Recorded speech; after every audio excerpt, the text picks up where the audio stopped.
l'aide arrivera.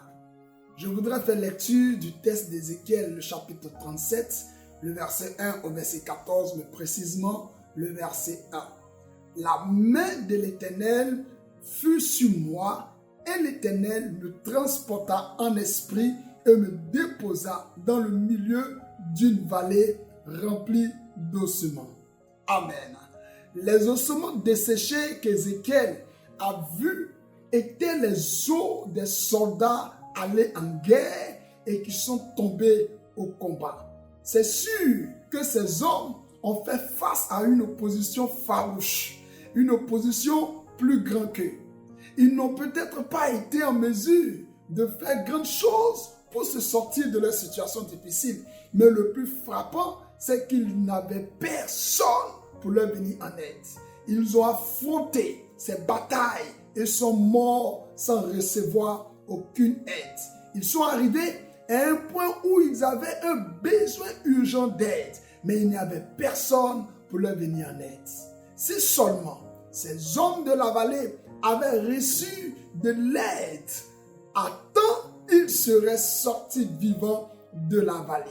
Et quand on y regarde de plus près, ils ne sont même pas morts uniquement parce que l'aide n'est pas venue. Ils sont plutôt morts parce que l'aide n'est pas arrivée à temps.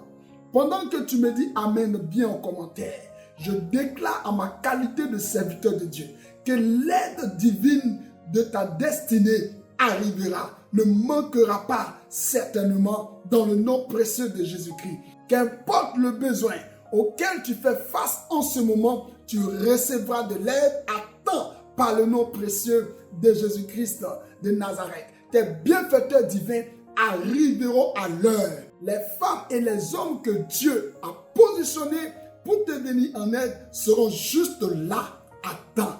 Crois-moi, tu recevras de l'aide lorsque l'aide sera encore utile et nécessaire. À ma qualité de serviteur de Dieu, avant que tu n'appelles de l'aide, l'aide se lèvera pour toi. Avant que tu ne sois bloqué de toutes parts, des hommes et des femmes se lèveront pour t'aider. Quand l'aide des hommes ne suffira pas, Dieu lui-même t'enverra des anges avec des épées flamboyantes pour réduire en cendres tes ennemis et tes adversaires.